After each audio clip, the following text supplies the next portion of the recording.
तो we are studying cell division या फिर माइटोसिस। ओके, सेल डिवीजन में हम लोग माइटोसिस स्टडी कर रहे हैं एंड उसमें भी cell division happens in two phases. One is interphase, which is the longest phase we have seen, and second phase is M phase. So let us study first interphase in detail. Interphase को हम detail में study करते हैं. So we are going to study interphase now.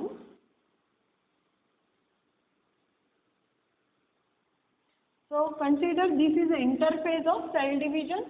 We know that again it is divided into three phases: G1 phase, okay, S phase and G2 phase. So interphase is again divided into three phases: G1 phase, S phase and G2 phase. ये G1 phase का full form है growth 1 phase या फिर gap 1 phase बोलो इसको, gap 1 phase, okay, gap 1 phase. Where G2 phase को you can say gap 2 phase. And S phase का full form है सिंथेसिस फेज. सिंथेसिस मतलब कुछ तो भी बनने वाला है यहाँ पे, okay, something is going to be made. क्या बनने वाला है वो अभी हम देखेंगे. सो अगेन इंटरफेजेस के 3 फेजेस, सब phases: G1 phase, gap 1 phase, S synthesis phase and G2 phase, gap 2 phase. So gap 1 phase, synthesis phase and gap 2 phase. अब ये फेजेस में क्या क्या होता है? फॉर एग्जाम्पल G1 फेज, ये इसको सेपरेट क्यों किया है? S फेज को सेपरेट क्यों किया है? G2 फेज को सेपरेट क्यों किया है? What happens in G1 phase? Actually cell division starts from G1 phase, right? Cell यहाँ एंटर होगा, जो सेल को डिवाइड होना है that cell will enter into G1 phase. तो G1 phase को चेक पॉइंट बोलते हैं. चेक पॉइंट मतलब जहाँ से प्रोसेस स्टार्ट होने वाली है. So this is the checkpoint. Checkpoint, यहाँ से प्रोसेस स्टार्ट होने वाली है, ओके. और चेक पॉइंट क्यों बोला है? क्योंकि यहाँ पे सेल, जैसे तुम लोगों को मैंने बताया यहाँ पे एग्ज़ाम देना है तो तुम लोग यहाँ प्रिपरेशन करोगे, तो तुम लोग ये वाले पॉइंट पे पहले क्या देखोगे कि मेरे पास बुक्स है क्या, किताबें है क्या, नोटबुक्स है क्या, ट्यूशन लगाई क्या. तो वो वाला फेज सेल के लिए भी है, चेक पॉइंट है. तो सेल यहाँ पे सब चेक करेगा कि मेरे पास सारा मटेरियल है क्या. For what? सेल डिवीजन करना है ना उसको. तो सेल विल चेक कि यहाँ पे सेल के पास सारा मटेरियल है क्या, रॉ मटेरियल है क्या. इसीलिए ये फेज को बोलते हैं चेक पॉइंट. तो क्या क्या चेक करता है? मेनली माइटोजन्स. माइटोजन्स ऐसे केमिकल्स होते हैं जो सेल को ज़रूरी है डिवाइड होने के लिए. तो अगर माइटोजन की कमी है तो सेल डिवाइड नहीं होगा, ओके. तो उसके पास क्या चाहिए? माइटोजन चाहिए. और ऑब्वियसली एनर्जी तो लगेगी ना. तो सेल क्या क्या चेक करेगा? ये फेज में सेल चेक करेगा कि मेरे पास माइटोजन्स है क्या. What are mitogens? Mitogens are chemicals which help in cell division, ठीक है. मेरे पास क्या है? एनर्जी है क्या. अगर एनर्जी नहीं है तो सेल डिवाइड नहीं हो पाएगा. तो एनर्जी रिच कंपाउंड्स उसके पास है क्या वो देखेगा. एंड अगर ये बराबर है, ये सारी चीज़ें प्रॉपरली है, तो चेक पॉइंट हो गया, चेक हो गया है, तो ये फेज कंप्लीट हो गया है. अब सेल इधर मूव होगा, ये फेज में जाएगा. कौन सा फेज? Synthesis phase. तो गैप 1 फेज, G1 फेज या फिर गैप 1 फेज में ज़्यादा कुछ नहीं होता है. सिर्फ सेल चेक करता है कि मेरे पास सारी चीज़ें हैं क्या. सेल डिवीजन को जो जो चीज़ें लगेगी उसको ज़रूरी है वो सारी चीज़ें है क्या वो चेक करेगा. स्पेसिफिकली माइटोजन्स है क्या और एनर्जी रिच कंपाउंड्स है क्या वो चेक करेगा. और ये सारी चीज़ें अगर सेल के पास है तो सेल अभी आगे बढ़ने वाला है, ठीक है. तो इसी को चेक पॉइंट बोलते हैं, ये फेज को, गैप 1 फेज को.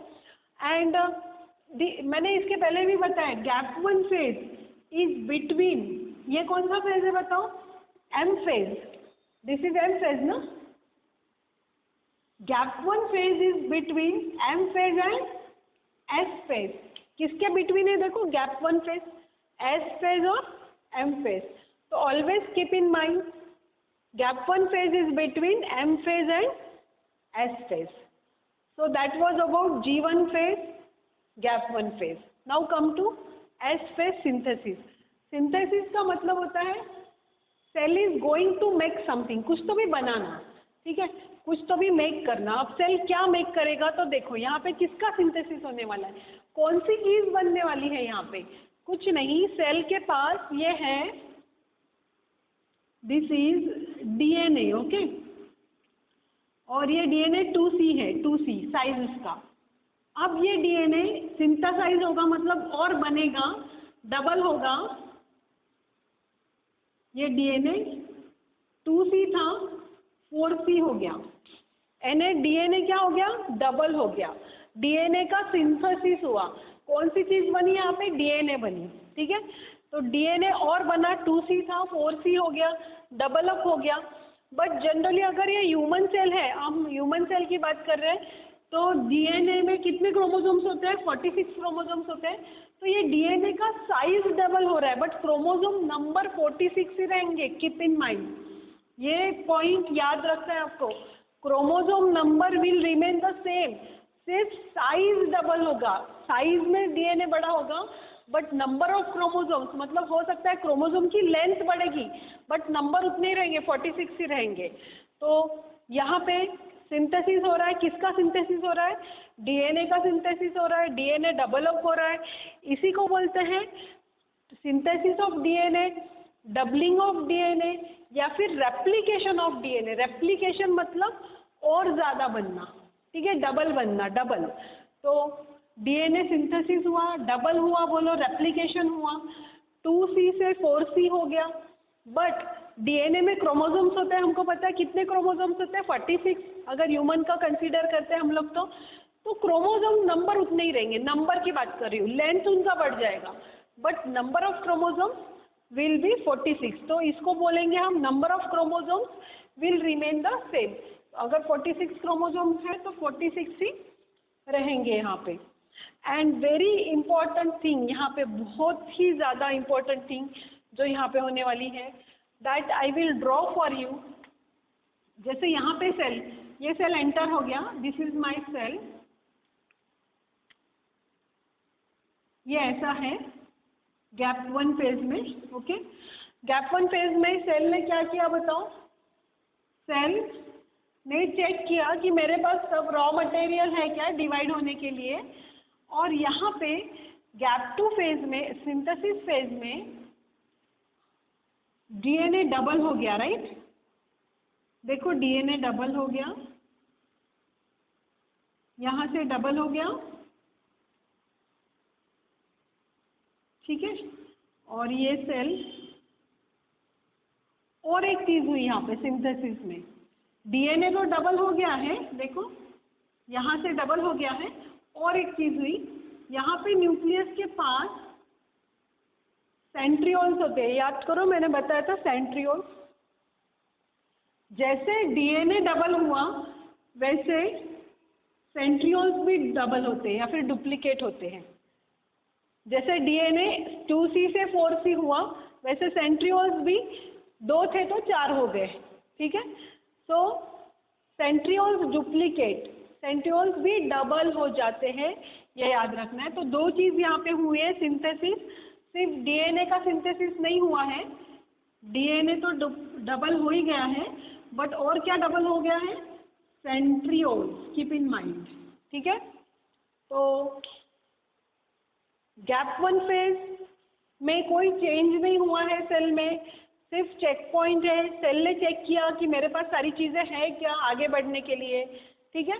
जैसे तुम अगर कोई बाय रोड कार से बाहर गांव जा रहे हो, तो what will you check, fuel in your car, मेरे कार में इतना लीटर पेट्रोल है क्या, so that I can reach the other town, ठीक है। तो अगर बाहर गांव जा रहे हो तो आप कार में पेट्रोल है क्या वो चेक करोगे कि नहीं, कि ऐसे निकल जाओगे। वैसे ही सेल अभी डिवाइड होने जा रहा है, तो सेल चेक कर रहा है यहाँ पे कि मेरे पास सारी चीज़ें हैं क्या अवेलेबल। तो कौन सी, मेनली कौन सी चीज़ है, तो माइटोजेंस और एनर्जी रिच कंपाउंड्स। फिर उसने चेक कर लिया तो भी आगे बढ़ेगा। आगे कौन से फेज में जाएगा वो? सिंथेसिस फेज, एस फेज में जाएगा। सिंथेसिस यहाँ पे दो चीज़ों का होने वाला है, डबल। डबल कौन कौन होने वाला है यहाँ पे? डीएनए डबल होगा और सेंट्रियोल्स भी क्या हो गए? डबल हो गए। ठीक है, clear? Centrioles is double. Now ये सेल ऐसे हो गया है। नाउ ये सेल आ गया है यहाँ से एस फेज में से गैप टू फेज में। This cell has enter gap two phase. और बड़ा हो जाएगा ये सेल, यहाँ पे और ग्रो होने वाला है गैप टू सेल में, गैप टू स्टेज में। यहाँ पे ज़्यादा कुछ नहीं होगा, यहाँ पे ये ग्रो होगा, ग्रो मोर और मेक प्रोटीन, प्रोटीन बना लेगा। यहाँ पे बहुत सारा प्रोटीन बना लेगा, क्योंकि प्रोटीन जो है, protein will be useful further. आगे प्रोटीन काम में आने वाला है सेल को, तो यहाँ पे वो प्रोटीन बनाएगा और ग्रो होगा। बस दो ही चीज़ें करेगा। ठीक है, तो दिस वाज द इंटरफेस। ये इंटरफेस हमने देखा, उसमें इंटरफेस में G1 फेज में what happens to cell, S phase में क्या होता है और G2 फेज में क्या होता है, that we have seen. So this I am going to repeat it again now. Let us revise it again. Cell division mitosis की दो phases. This is interphase, which is 95% of time, which consumes 95% of time, and this is M phase. ठीक है, actual cell division यहाँ पे हो रहा है, but यहाँ पे सेल प्रिपेयर कर रहा है, इसीलिए इंटरफेस को क्या बोलते हैं? प्रिपेरेटरी फेज बोलते हैं। जैसे तुम एग्जाम की तैयारी करते हो और यहाँ एग्जाम दे रहे हो, उस टाइम सेल भी कुछ तैयारी कर लेगा and then it will give the exam, मतलब डिवाइड होगा। तो लेट अस सी इंटरफेस के तीन जो फेजेस है, फिर से एक बार I am repeating it again. Interphase, gap one phase, this is gap one phase, this is S phase, synthesis, and this is gap two phase, right? Gap two phase. Gap one में क्या क्या होता है बताओ? हमने अभी देखा gap one क्या है? चेक पॉइंट है। इट इज चेक पॉइंट, मतलब सेल चेक करता है कि मेरे पास सारी चीज़ें हैं क्या डिवाइड होने के लिए। तो मेनली कौन सी चीज़ें देखता है वो? माइटोजन देखता है, माइटोजन्स है क्या, और एनर्जी रिच कंपाउंड्स है क्या, एनर्जी वाले कंपाउंड्स है क्या देखता है।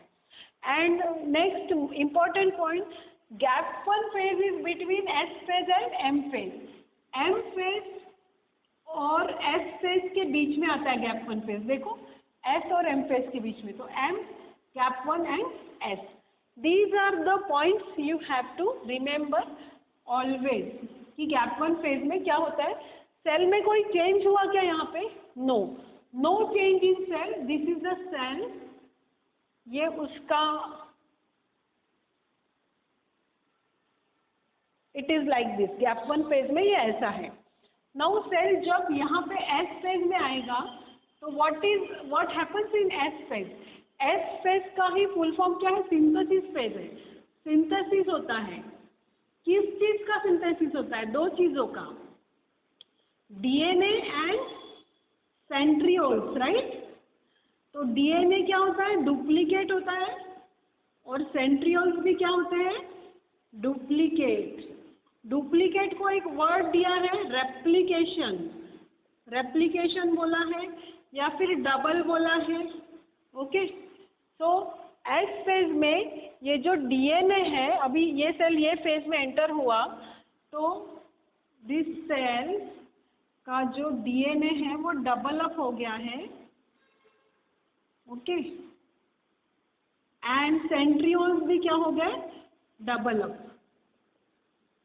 तो सेंट्रियोल्स और डीएनए क्या हो गए? डुप्लीकेट हो गए। डुप्लीकेट मतलब डबल हो गए, duplicate. So this phase is called as S phase. G1 phase में सेल ऐसा है, then it will enter into S phase. देखो ऐसा हो गया, डीएनए डबल हो गया।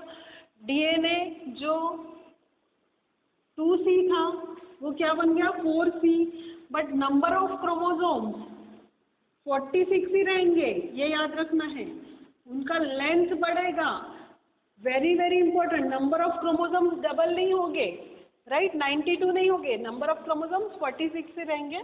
उनका लेंथ बढ़ रहा है, साइज बढ़ रहा है। ठीक है, clear? Very clear. DNA double. तो G1 फेज में चेक पॉइंट, एस फेज में दो चीज़ें डुप्लीकेट हुई, याद रखना है, दो चीज़ों का डबल हो गई, कौन सी, DNA and centrioles. And now G2 phase, G2 phase में सेल और ग्रो होगा, सेल विल ग्रो मोर, मतलब ऐसे और बड़ा हो गया, न्यूक्लियस तो था ही, डबल था ही डीएनए, एंड प्रोटीन सिंथेसिस होगा यहाँ पे, ये you have to keep in mind, protein synthesis. Protein कौन सी फेज में बनता है, प्रोटीन जो है वो कौन से फेज में बनता है, that is made in G2 phase. जब सेल डिवाइड होता है तो प्रोटीन सिंथेसिस की फेज कीप इन माइंड।